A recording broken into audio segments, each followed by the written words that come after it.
been doing this channel over the last few years, I suppose. I recently introduced this idea on another video, but I thought it would be really good and useful, or will prove that I'm talking a lot of rubbish, who knows. But I thought it would be worthwhile me trying to explain in greater detail this idea I've had, which sort of is a way of thinking of modern culture. It's a way of looking at the cultural eras that we've lived through up until now, and the sort of cultural areas that we celebrate on this channel, i.e. predominantly the music from the last 50 years in the Western sort of hemisphere of the world, and the more esoteric end of that, you know, the stuff that we would point at as being, in musical terms, more of an art form than pop. That's what we're looking at here.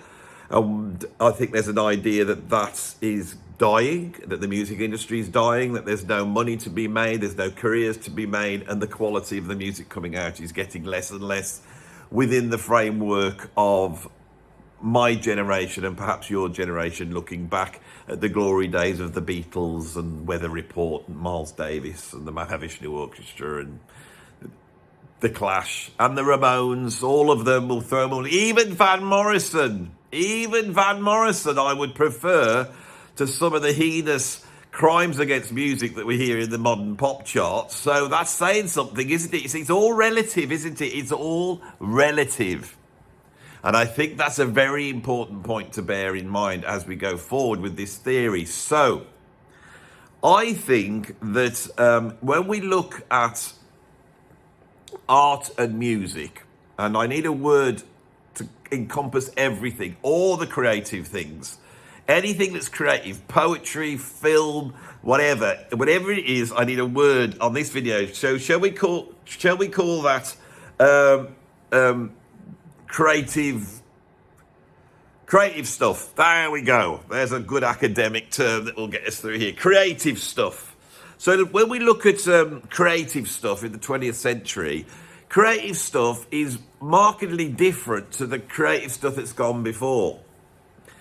And one of the great changes that happens in the 20th century is the movement from localized art that people are much more, localized creative stuff that people are much more involved in, to a sort of mass media creative stuff.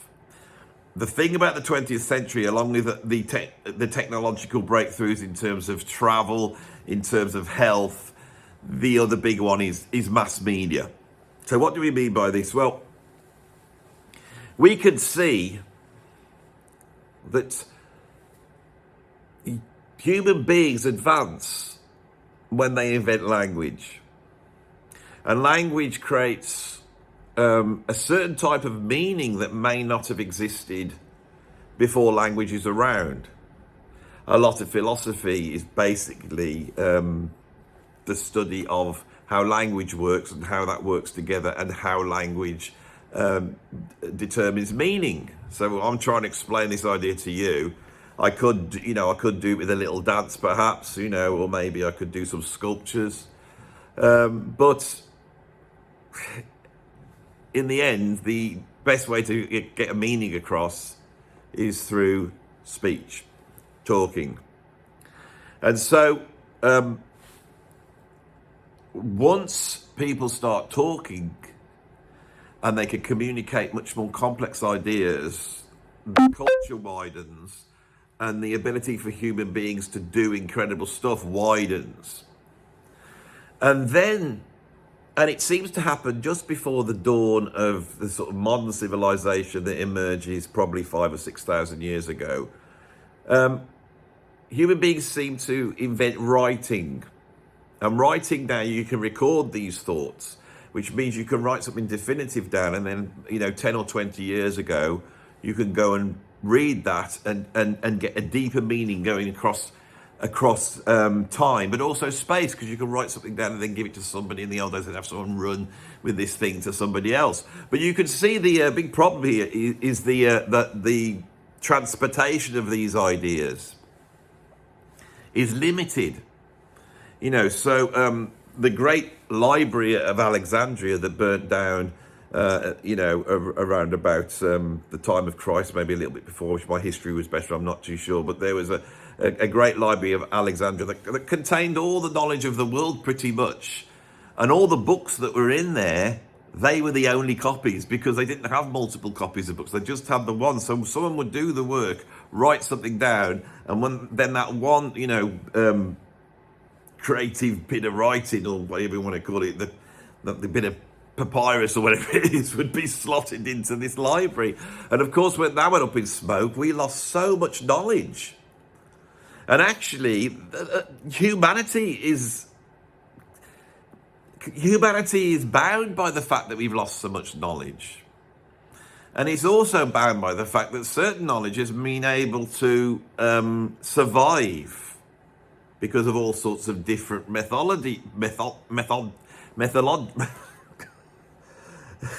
all some different circumstances, you see.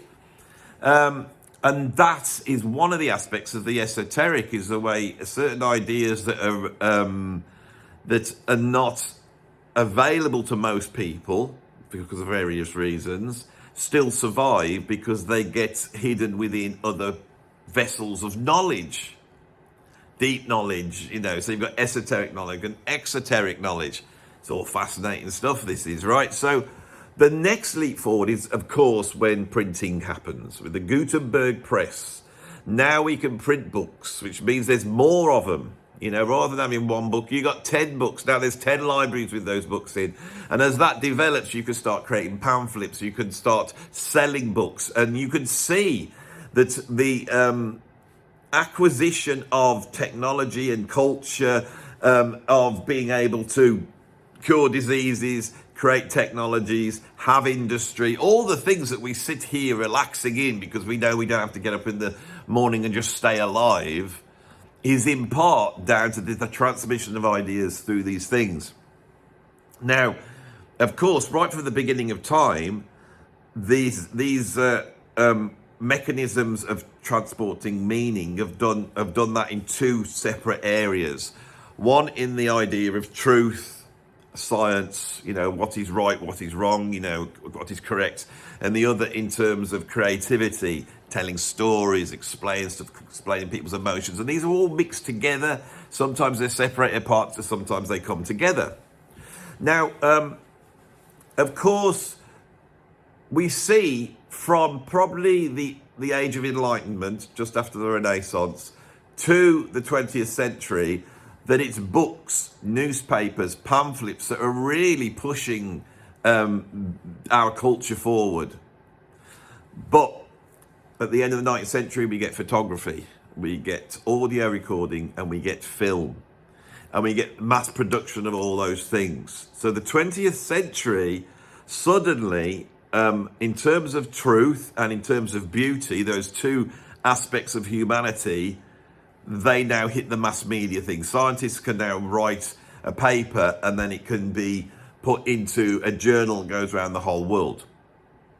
If something happens, if a volcano erupts now, it will be put in a newspaper and you can read it around the whole world. And then the radio is invented. Then you've got cinema. And in terms of what we talk about on this channel, suddenly we've got recorded music, which also is not only records, 78 records, which really come into their, heyday in the 1910s, 1920s, but also the radio, even more important in a way, in the 1930s. Mass communication is speeding up the replication of the creative work. But the trouble is, the people don't have access to this mass communication. They are away from it, okay? They can't access it. They don't have a radio station. They can't broadcast onto the radio and broadcast nationwide. They can't make records of the music they make. They can't make films, and they don't own the cinemas to put the films in. They can't write books and get them printed in their millions and out into the world. They can do very small localized things, right, in their local community. And so you get this idea of community art, right, which I've been involved in all my life. Community art, and I always hated the term because what it was really was non-mass media art. There's mass media art and non-mass media art. And you can see the 20th century, in terms of science and technology and truth, it suddenly starts accelerating at incredible speed throughout the 20th century because this has happened. But also the arts suddenly change. And what happens within the arts is the arts start to fracture. Now, within the art subjects, within the creative stuff areas, you always had hierarchies of art forms, right? We have them now. So right at the top of the hierarchy, you got like opera, ballet, Shakespeare. They're the ones at the top. Even just watching them makes you a better person, doesn't it? And then in the middle, you've got maybe down then you got classical music, then you got folk music, and then you got jazz round about the folk music. Maybe higher. Jazz has actually elevated quite high now, so jazz is quite high on this hierarchy. Pop music down here, rap's even lower. But there's people arguing that there's great art within these, but they're in the middle. Right down the bottom, you have things like podcasts, YouTubes, computer games, TikTok, all this stuff that people don't even think is art, right? One of the big mind-blowing things for me, suddenly having a YouTube channel, is that I'd spent my whole life being creative, making music, and then as soon as the YouTube channel started up, which I just saw as in the beginning as something attached to my music making, suddenly I realised this is an art form in itself. And so, when I sit down, the way I have framed this, the way I've sat, very dead central, the fact that I've lit it in a certain way, the fact that I've brought the exposure all the way down, the fact that this is just a talking heads video, that nothing's going to happen abstract or weird in this, because this is truly about the transmission of this idea, nothing else, no postmodern weirdness, no humour, no irony, no Brechterian like going through the fourth wall or making you aware, except maybe this point where you suddenly are aware that you're in a studio. See, I'm going to do it anyway, adjust that there. And I realised doing YouTube that this was a pretense. It was art. It wasn't reality. It's art. And I loved playing around with that to suddenly think, well, you're sat here, but you're not used to seeing that. You're never going to see that on another Talking Heads video because they're not going to do it. But I do it because I'm aware of the sort of creative aspect of this new art form, which is, Talking Head YouTube videos, So, but I'm getting ahead of myself here. So, going back to this idea of mass communication and having this hierarchy of arts, that these new technologies are coming out so fast that they are creating the art. As I said, it's like you have language, and language creates storytellers, and storytellers are the first great artists. They're almost like shaman-esque characters, and I believe artists are like shamans. I think that's one of the things that artists are. If you think of them as a shaman, it makes much more sense of what they do. And then when people start to write books and Homer starts to write the Iliad, it's that piece of papyrus that he's writing on, which is so important. That technology suddenly changes it. The Gutenberg press changes it. And as soon as the Gutenberg press is created, we have the advent of the novel.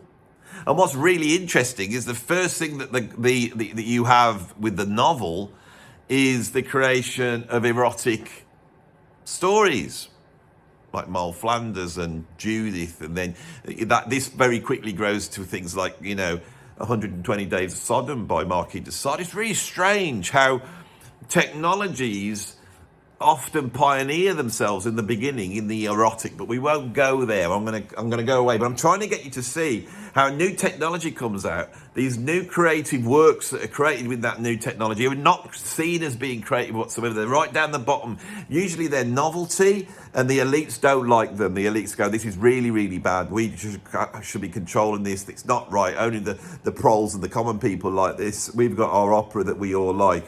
But the truth is, all these things come in and they move up. Now, I realised this was the key to understanding jazz and rock music, that both of those forms start out as novelty. They're novelty songs. They're not creative whatsoever in terms of what the elites think are creative. But they are creative. And then what happens is somebody starts to spot that the new technology is creating a new type of creativity, a new aesthetic way of looking at the world that the elites, which are conservative, don't quite understand, right? Now, that's very important to remember that, because that happens in little stages. Because sometimes, right, and we get this in the 1920s, the whole thing shifts, or at least in the Western countries, you see a shift. And the jazz age in the 1920s is this sudden shift.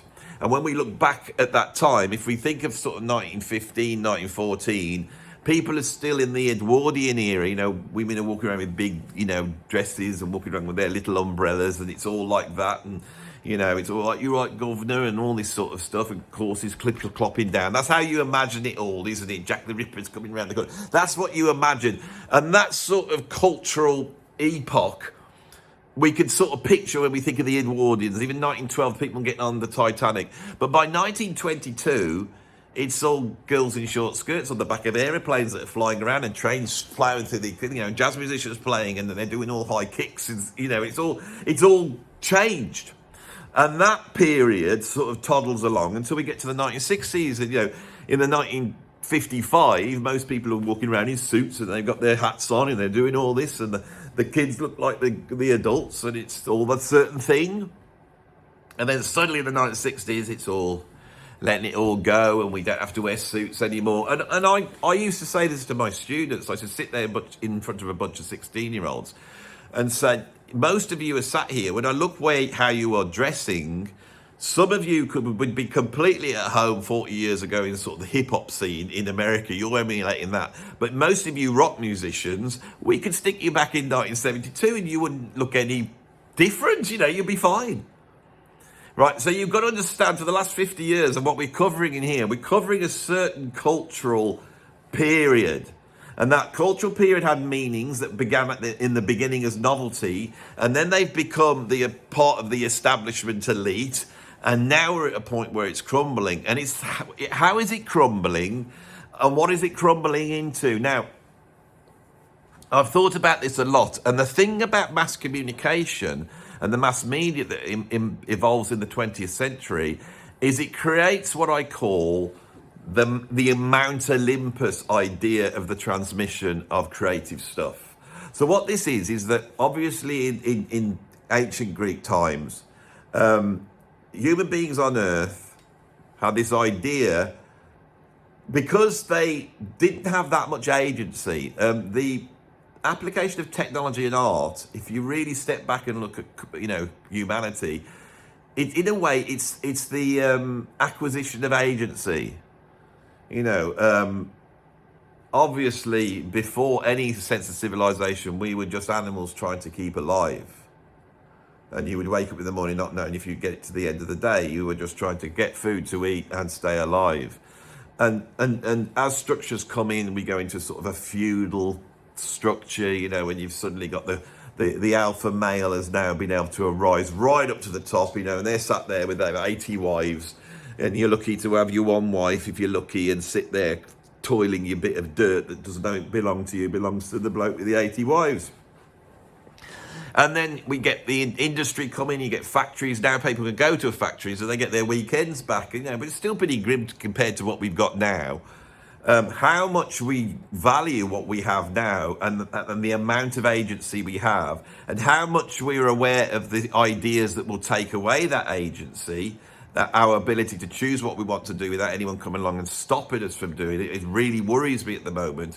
But I think what we're getting at the moment is it's the turmoil of this change, right? So that 1920s jazz age is the modernist period. Technology has profound effects. We see the technology applying to war. You know, war used to be, you know, a few hundred people would turn up in the field and they'd fight each other until one of them was left standing and then they'd win the war. That was it. By the American Civil War, it's becoming more and more industrialized. By the First World War, it's completely industrialized. And then we have the atom bomb, nuclear war. And that changes the nature of things. All these things are changing. You have to see how the way technology is changing it. Now, in terms of creative works, going back to this idea, if we go right back to the Greeks, because they had so little agency, but they were developing agency. Countries that haven't gone through that sort of Enlightenment thinking that happened in Greek culture and then happened in European culture in the West, they tend to believe in a more fatalistic view of the world. If you go to non-Western cultures, you'll find they often believe that things are meant to be, it's written in the sand, blah, blah, blah. You haven't got agency. And what the Greeks did is that their sense of agency, their sense of understanding the world, which comes from human beings' desire to look into the world and put essences onto the world, so you look to the forest, the forest has got an essence, and so you give that forest a personality, and that sort of essence, this idea that there's elves in there, or the green man, or Bigfoots, all these things that could be in there, they start to become like almost supernatural beings, and they start to represent what the forest represents to you, which is an evolved response to an animal going into the forest, and the threats and the enjoyment that can be got from the forest. And so the forest starts to represent the subconscious, and then the beings that represent the forest are they're like creatures of the subconscious, Whereas when you look up to the sky and you see the sun and the clouds, then that's the realm of order, isn't it? And the gods that you decide to rule, they're the gods of order. They're the big gods, and the ones that live underground are the ones that live in the sea, and see, this is what we have, is that we have these Greek gods, which are like the explanation of why we have no agency, because they're moving us around on a table like pawns. And what happens in Greek is when the writing starts to be invented, story starts to get written down, suddenly we have human beings standing up to the gods. I'm not going to do what you say anymore. When you watch all these Clash of the Titans and Jason and the Argonauts, I need Stephen Fry at this point. I really do. This is what's put me off. I've been thinking about these ideas, and I thought, shall I email Stephen Fry and see if he'll come on and talk to me about this? Now, of course, he's a superstar and one of the great Englishmen of all time, and obviously I love Stephen Fry, as you would guess. I would love to have him on anyway, but I've got something serious to talk about. Now, I realise he's not going to come on, but you never know. There might be just somebody watching this going, well, I've got a connection with Stephen Fry. And Steve Vai. That was a Freudian slip, because I've got a connection with Steve Vai. He won't come on either. Anyway, forgetting him, Stephen Fry, I want him on because I want to explore this idea, because it seems so important in terms of how art and technology and culture develops. Is this idea of us turning around to the fates, turning around to the things that we see as making life, that you haven't got control, you haven't got agency, but you stand up to them. Now, I was very influenced in this thinking many, many years ago by Julian Jaynes and his book on the bicameral mind, and this idea that our consciousness originally was a sort of a literal voice over your shoulder that told you what to do.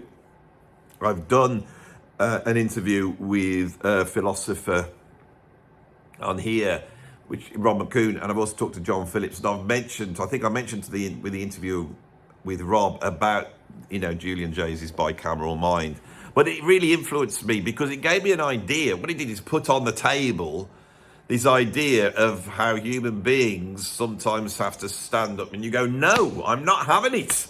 This is not going to happen. That's a really important thing in this discussion that we're going to go into. So the Greeks sort of turn around to the Mount Olympus gods, and they say, Perseus, whoever it is, I don't know who it would be. I've got no idea about this. I need Stephen Fry on, you see. And if anyone knows him, go and send him an email. Say, it's worth going on. I know Andy's only got a tiny little YouTube, but he's doing really good stuff, he is. And you need to go on his thing, because he's going to solve all the problems of Western culture of the way he's going. That's what you got to say to him. He's an arrogant man. That's what he's trying to do. But you never know, he might be able to do it, Anyway, go and tell Stephen Fry. Go on. You don't have to watch the rest of the video. You can watch it later. So,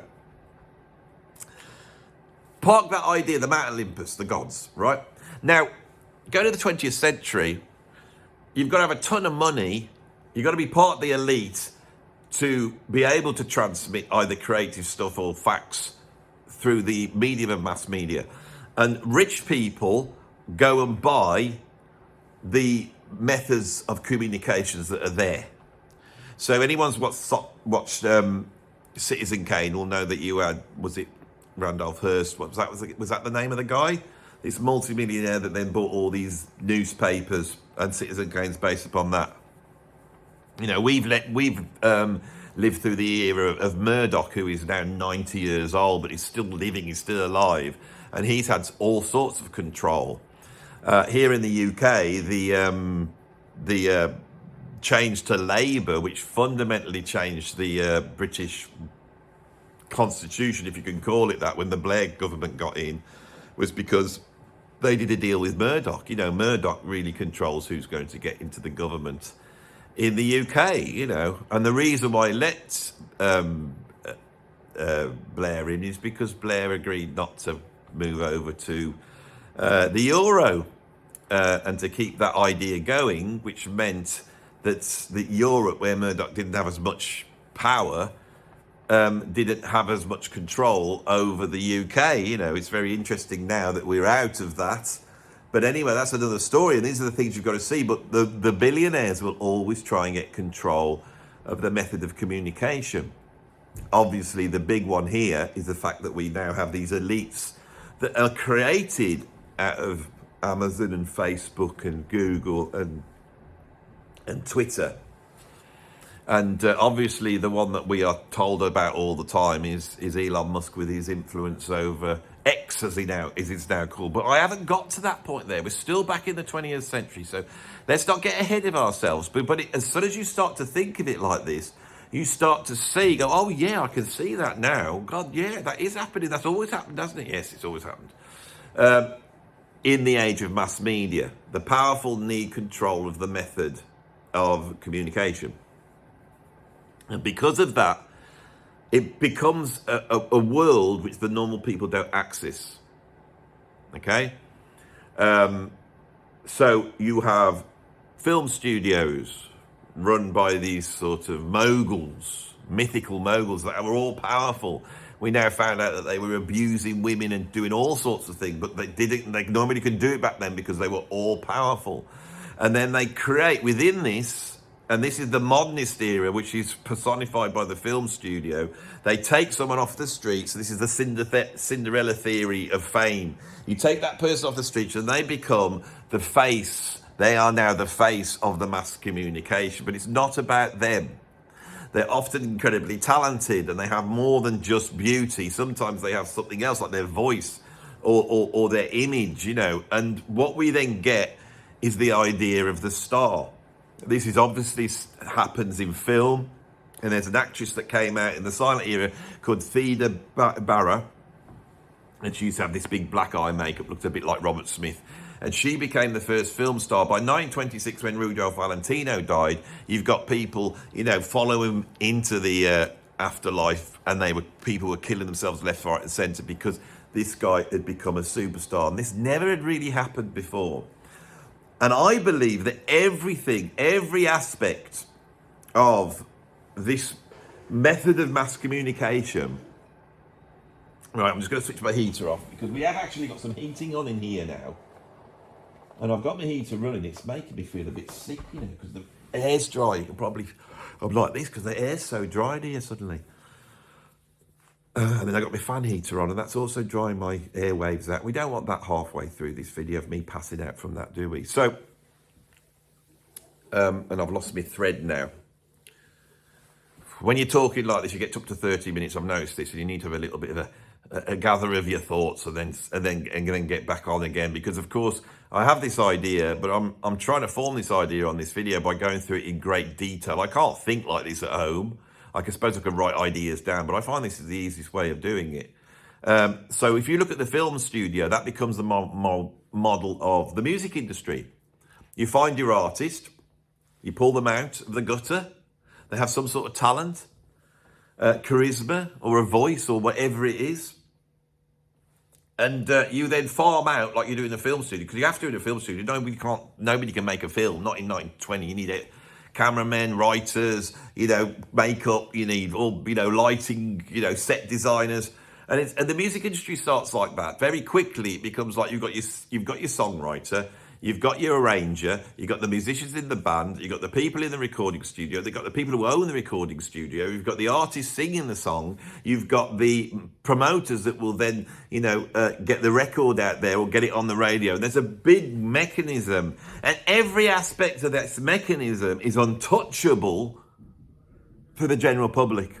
Now, this morning I woke up, and obviously a couple of years ago Jeff Beck's died, and they've pulled together his guitars and they are selling them at Christie's, and I went to look at them for sale. And it was right at the top they had the black Les Paul that, if you look at the album Blow by Blow, which is his biggest selling album, there's a painting of him and he's playing a black Les Paul. Now, that's a painting of a black Les Paul. Now, obviously the painting is of this black Les Paul that was owned by Jeff Beck. But the very fact that that is sort of the guitar that was used for the painting on the front of Blow by Blow, and of course Jeff Beck held it in his hands and played it, it's like a god's played it, and that these gods imbue worth into these things. And then you remember, many years ago, someone had a toilet roll of John Lennon's and it sold for loads and loads. More recently, there was some girl on one of the presenters, I should say woman really, on one of the TV breakfast shows here in the UK, and she ate half a banana and put it down on the desk, and then people wanted to buy the banana. And then when that weird artist put that banana tape to the wall and people get horrified, why? Well, that's terrible. But they didn't mind it when that banana was sold for loads, just because it happened to be touched by a celebrity. Right? So this is really bizarre to me, because I used to play for Robert Plant. And Robert Plant is in that celebrity class right at the top of the heart. It's almost like Zeus. If you were doing a Mount Olympus and you wanted to get all the different people in, you get Marilyn Manson to be the one that's down in Hades. Who was that one? The nasty one down there. Who would you get to be Poseidon? Someone who's watery, who's a celebrity. You need a watery celebrity. Can't think of any. That would be a hard one. But obviously Zeus is Robert Plant, isn't it? So he's sat there in his big throne being Robert Plant. And so he's a main one. And this because I've played with him and I've grabbed stuff off him. So I don't know if you can see that bit there?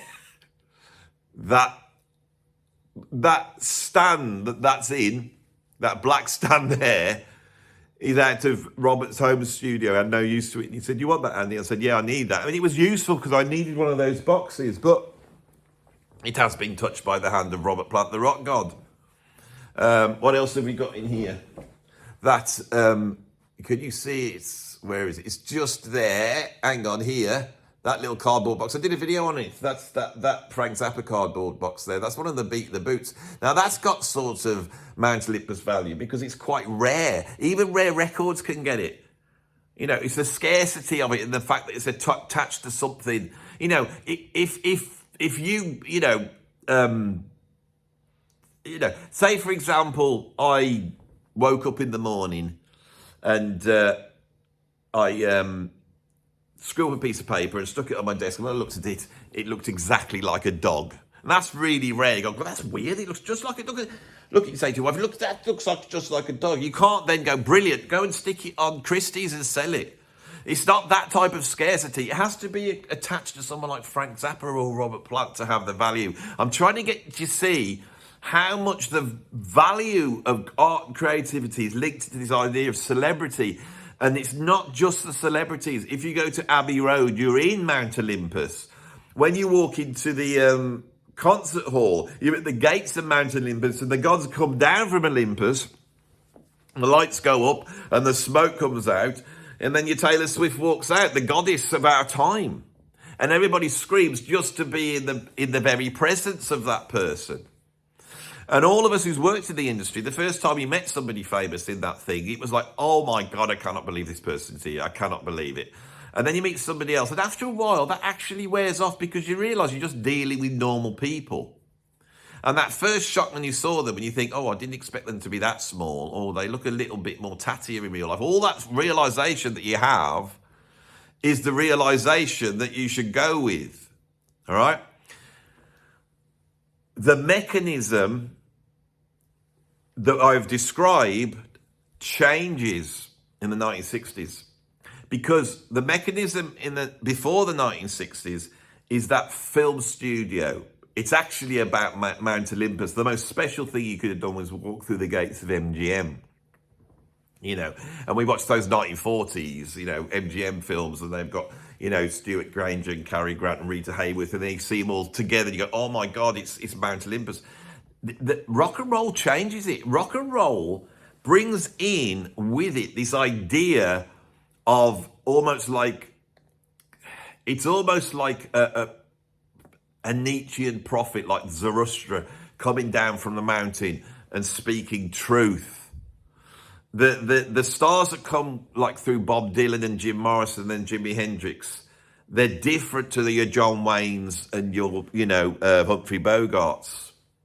These people have a message of truth. They have an order of worth around them. And this gets imbued in the arts. And I think the novelty aspect of these popular music forms, because of the way mass communication goes, because suddenly with the record, you could own that yourself. This is the big thing that we have here. And I think when I've spoken to people that came up in the 1960s, when you went out as a kid, you took your records with you under your arm. That all the group that around Robert Platt and John Bonham and all those other characters that I know around here that were part of that scene have told me that they would go downtown and you would have your Bob Dylan album under your arm. The guitarists would have their Wes Montgomery album under their arm. And if you were a guitar player, in your 15, 16, you're carrying around your Wes Montgomery album. And then when another guitarist sees you, they go, oh my God, they've got a Wes Montgomery album. And that acts as a way of finding the right people, right? And it puts you into a club. And then if you're good enough, you go through this sort of magical process and you get access to the club. And a lot of the stories you hear in rock and roll, sort of the rock and roll mythology stories, are all about somebody's a nobody. They're doing their thing. They're playing around the clubs. They're paying their dues. Everyone hates them. And then suddenly something happens and they're transported into this special place, this like Mount Olympus place. And now they're walking around and everything's like, everyone's worshipping them. And it's all like, oh my God, all these crowds are turning up. And that person is in that. And they still can't deal with it as well. That's the other thing. They can't deal with being a god. All right. So I think this has been the overarching idea of how art works. And the way that this makes sense to me is if we start to look what we are lamenting now, what it is the destruction of the Mount Olympus idea of transmission of creative stuff. And what's happening now is the internet has gone one stage further, and everything that was controlled by those elites, the fact that the Mount Olympus existed because of money, and if you were a millionaire, you might get set up your film studio or your newspaper or your publishing company, and you'd have control over that. But they don't have control over that anymore, do they? They just haven't got control. We are now all artists, right? I've spent my whole life in the music industry, right at the arse end bottom of it, right? I know this, right at the bottom of it. And I've had little reflections of stuff coming down. But for me personally, it never felt like I was part of the music industry. When I met people from the next one above, they seemed to be in a completely different place to where I was, right? And this is really, really apparent to me. And then you're trying all the time to get your stuff to a record company. You're hoping that maybe some agent will drop you on a support slot so you can go out, because you have to be touched by these Mount Olympus figures. It's the only way to make it. You have to have them come along and rub their magic on you, which means appearing in their magazines or appearing in their videos on MTV. And the only way you could do that was with money. So the record deal, which is just the money paid to do that. I mean, if you were a millionaire, you could do it anyway. You wouldn't need a record company, even back in the 1970s. You'd have needed the contacts, though. You would have had to be part of the establishment elite. Right? So when we backtrack up. So the trouble is, I'm explaining this is just so true. This is the more I think of it in this way, and the more that I look at my life, and then up to this point when I get into my 50s, I start coming and chatting here on YouTube, and then suddenly I've got my own audience and it's direct to you. So I've driven here today. I was actually sat in the house video editing, and I was like, oh, I've got to get out of the house. I've just driven over here, and on my way over, I've thought, maybe I have a go at get this Mount Olympus idea down on video. I don't need to script it. I don't need to get a cameraman in. I don't have to timetable anything. It's not going to cost lots of money, so I don't have to make sure I get it right or wrong. If I do this and it's terrible, I can just delete it. But I never do. Because I set myself a number of parameters with this YouTube that I have stuck to, and one of them is the video is going to come out every single day. And I will put it out whether it's crap or not, because in the end, I don't know what crap is and I don't know what good is. That's the one thing I've learned doing this. This video is probably not going to get lots of views, but the people who are watching it might get something from it. I can tell when they don't, and I never go down that avenue again. So the fact that after 3 years of doing this, I feel comfortable to come and sit like this and talk to you about this really weird esoteric idea is because I believe you want to know. And the reason you want to know and come here is because no one else is going to talk about it, because no one has the means to just sit down and just do whatever they want outside of the prying eyes of the bloody establishments, of the people with the money, with the people that control, that are basically trying to control it to make it work for them. But the thing is, it's not working anymore, because Mount Olympus is literally on fire. And they're all panicking. And as much as they try, right? Now, the first time I came across this was quite a long time ago. Many years ago, I'd say probably about 20 years ago, the record industry, with the advent of downloads and a whole bunch of other stuff, was losing money. And the clever ones realised that what they had to do was actually open up to the public and give them access to the actual method by which they created their Mount Olympus gods, the birthing process. And this ended up with Pop Idol and X Factor and all these types of things. And the Simon Cowells were the people that had this idea. Simon Cowell's great idea was because he was involved in talent shows. They'd always had talent shows, but they were always fixed, completely fixed. And he had the great idea of thinking, why if we didn't fix them and got the audience to vote rather than the judges? We get the audience, which means you can't be fixed because the audience have to vote. And that will actually sell it, because the audience gets involved. Now, suddenly the audience are getting involved. Who they're going to choose to be their artist? Can you see this happens, right? And the music industry did not see this as being the thing in itself. They saw it as a way of marketing themselves, because suddenly now on a Saturday night, they've got the whole country watching, non-stars get up and try and be stars. And suddenly the audience is no longer just the receptacle of the elites to say this is the new star you're going to have. It's like they can choose their stars. The fact is they were bloody rubbish at choosing their stars, but that's by the by, right? So you have this situation that on the Saturday night, you've got this huge audience for music. So the record companies, whoever they've signed, whatever artists they've got, they're going, can we get a slot on your X Factor on Saturday night? And this is literally costing them millions and millions to put this slot up. And there was this thing where 20 years ago, Robbie Williams had a new single coming out. And then a star that had been created by this X Factor thing, Alexandra Burke, she had a single coming out. And so the record companies go and sit down with the newspaper, because they're all in league, and they go, we want to, we want to get some press. Shall we say there's a war going on between these two artists? A war. Suddenly, you're going down into the local shop to buy, chocolate bars from crisps and a can of Coke or whatever, and you're looking down at the newspapers, and it goes, war between Alexandra Burke and Robbie Williams. Wow, what's going on? They're competing for number one. Who's going to be number one on Sunday? Oh my God, I need to know who this is. Who's going to be wrong? And it was like the old versus the new. It's the, Alexandra Burke's pop idol, whereas, Robbie Williams paid his dues in Take That. I mean, the whole thing's a bloody load of rubbish. And it's building up to this appearance when everyone sits down on a Saturday night, watches X Factor, and then they were going to have these two people play. They were going to perform. Everyone would see it. And it's almost like they've made them part of the competition, because on the Sunday, we're all going to sit there and see who's number one. But the problem is nobody really gives a toss.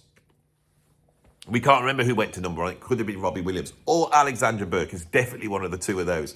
And so the next day, one of them went to number one. But the record industry looked at it after they'd thrown in, this is in the UK, must have happened in the States, but I'm not close to it. And I'm giving you inside information that I was told inside the industry. This is something that's out there, right? The powers that be, the record companies, the singers, the songwriters, all of them, they looked at the sales that they'd got by getting that single to number one, where they had thrown everything at it, literally millions to get them on in these slots. And they'd sold all right, but it was not good enough. And everyone went, hang on, what's going on here? We used to do like 1 million, but we're not doing anywhere near that. I think it was something like 60,000 got them to number one. Now you get to number one here in the UK, you could probably do it on 5,000 or 6,000. It'd definitely get you in the top 20. And it just, the charts never matter. The charts are the way they marketed. And then suddenly the charts don't matter. And this is nearly 20 years ago. Charts don't matter anymore. And I got told at that point, a lot of the machinery of the music industry went, sod that, and they walked away. The real talents walked away, and they started to write, film soundtracks. They were all like lining up to get, on the CSI Miami, which was a big show at the time. Can we get our music on there? Because there's more money there. And what you saw is the talent in terms of music production and writing just left and went into the film industry and the media industry, which is blowing up.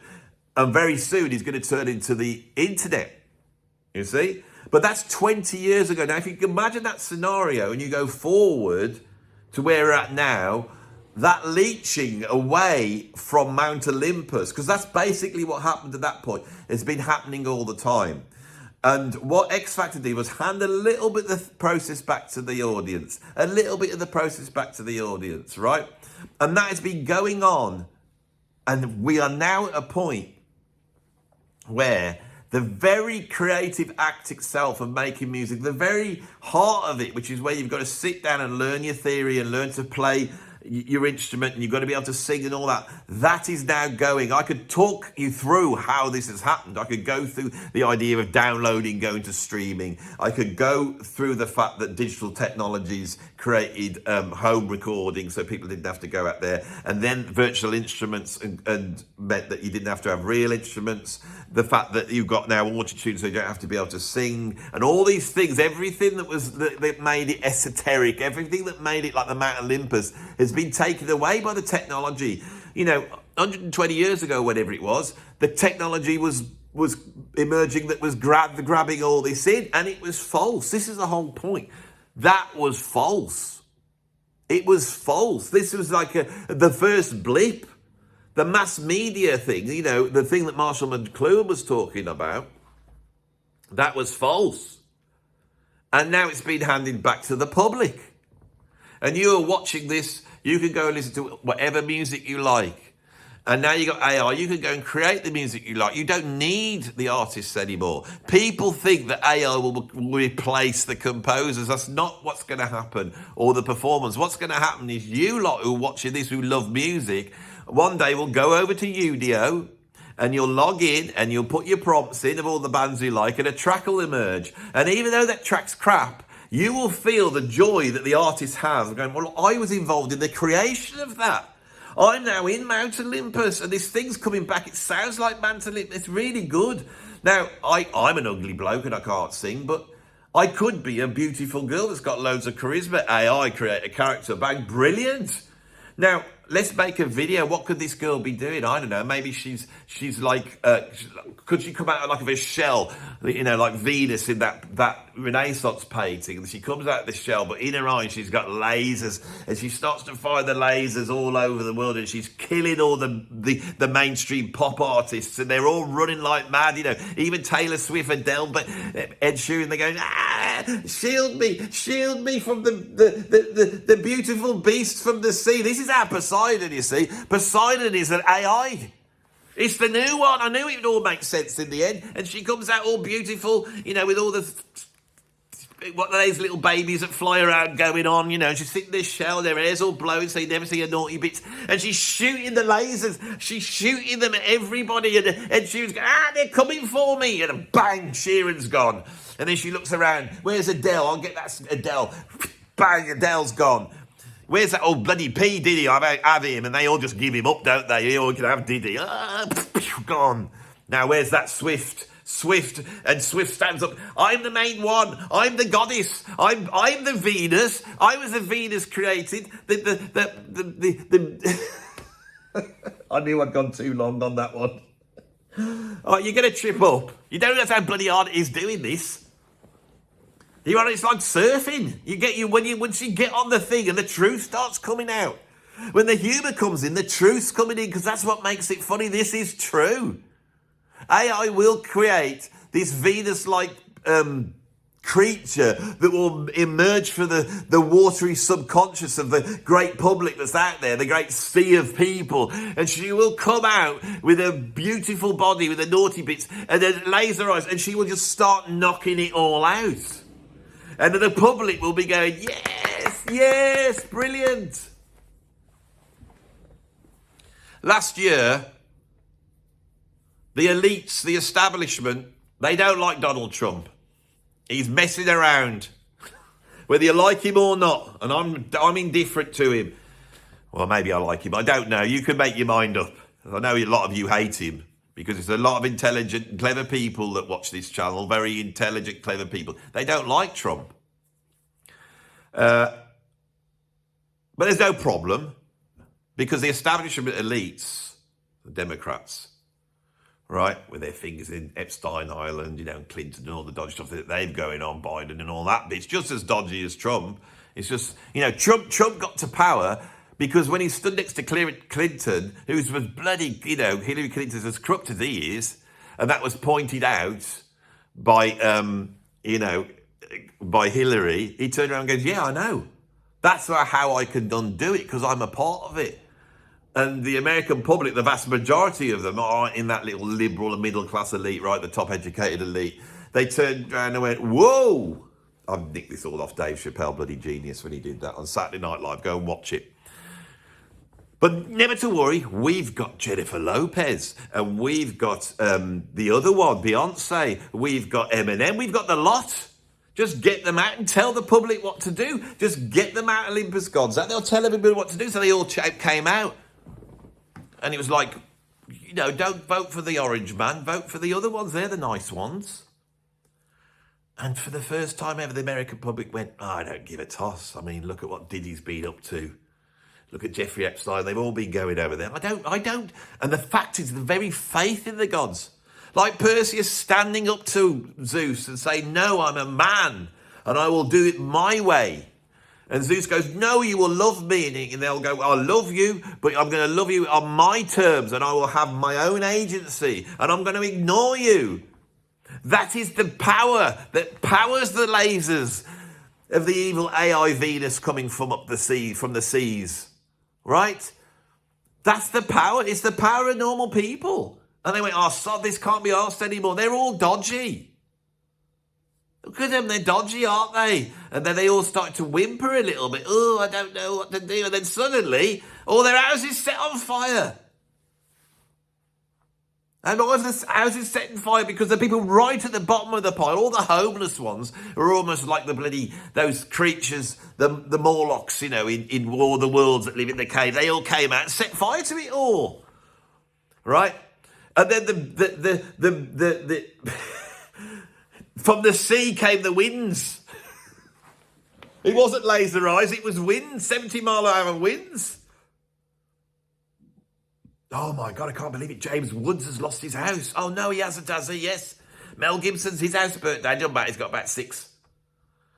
These things are just bizarre because it's so metaphorical that that's all coming down around us. And in 5 years' time, if you got nearly, it's an hour long, right? We've got to the end of it now. Mount Olympus is on fire. It will be gone. There will be even more creativity. There will be even more joyous music because it will be in the hands of you and me because I jumped ship.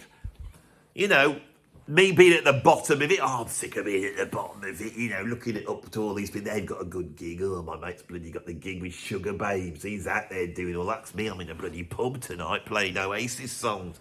And I'm sitting there. You know, like that. You know, the grumpy bloke behind the king in Lord of the Rings. You know the one? Wormtail or whatever he's called. No, that's off Wormtongue. Is he the one? You know the one? I don't like him. Bloody brilliant he is. Whispering into the king like Dominic Cummings. You know. You can see it all. Oh, it's all a pretense, isn't it? We got all these political parties. They're all the same, aren't they? Oh, yeah, they're all the same.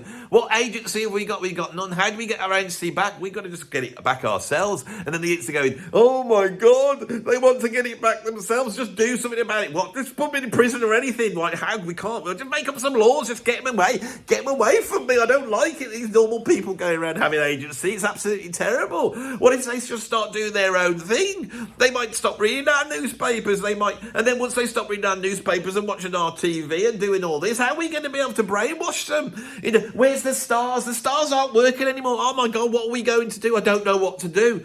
You know, I don't know. Let's just fall apart. We'll get a new leader in. But they're just as bad as everybody else. In fact, they're worse. That is the cultural epoch we're in. And however you look at it, it is being handed back to us. It really is. Now, if we can value the things that give us the agency, and I'm going to tell you what that is fundamentally. It's the very simple liberal idea. This is only my opinion. This is me being a liberal because I'm now going to say, this is only my opinion. I'm not going to blow up at anybody if they don't agree with me and try and stick them in prison or cancel them or take their job away from them or whatever it is or call them a Nazi. I'm not going to do that. But my opinion is the world at its best when you have a very simple ethical moral code. And that is that you can do whatever you want. I ain't going to judge you. You can sit at home, you know, with a bucket over your head, sat in a vat of baked beans if it gives you some sort of sexual pleasure. And I ain't got a problem with that. I'll think you're weird, but I haven't got a problem with that because it doesn't affect anybody else. You can do whatever you want as long as it doesn't affect me. And if I start getting all uppity and decide to put some sort of police code in where you go around and check everyone's bathtubs, you know, and they run their finger down the side of the bathtub and go, what's this, baked bean juice?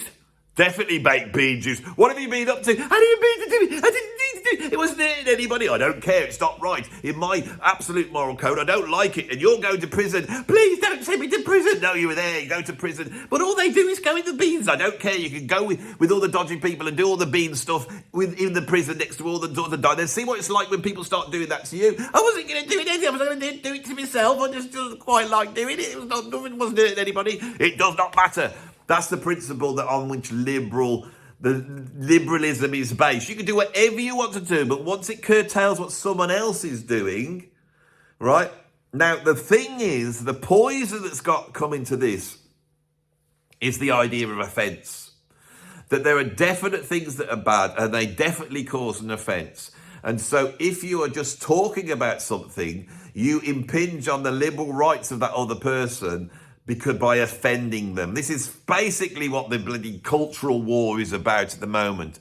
And I'm afraid you have to sit back and go, no, you have to risk offence. I think that is a pretty obvious moral code, because without that, you get one person getting offence and their offence being valued, and then the other person get offended and their offence is not valued. And once you've got that, you've got a totalitarian state. It's nothing about what you get offended about.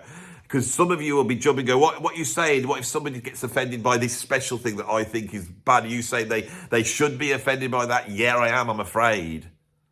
Because that person's offence or that person's aptitude to be, not aptitude, the fact that they could be offended shouldn't be raised about from somebody else's thing to be offended. And so the offence should just be wiped out. And I think the way to get around that, for those of you who are worried about it all becoming nasty and everyone swearing and shouting at each other, is you have a code of civility. And that's not a law, but it's a moral code. Now, you want to know what went in the 1960s was that moral code. It was that moral code. It was out of civility. You don't misgender people because it's just not very nice. You know, I'm not going to do that. I can have my beliefs. You can have your beliefs. You can talk about them. You can write about them in your own spaces because we have our own spaces. You can write about them. Nobody can do anything about it. And if you don't want to read them, don't read them. It's the old thing they used to say in the 70s about censorship. You know, if you don't like it, switch it off. Right? But the reason why that is happening is because the Mount Olympus that controlled all this has gone. And now you do have the agency. You do have the agency to say what you want and do what you want. I'm afraid having that agency now in the people is revolutionary. And as much as certain people would like to sell their revolutionary ideas as though they are revolutionary when they're actually the mainstream, right?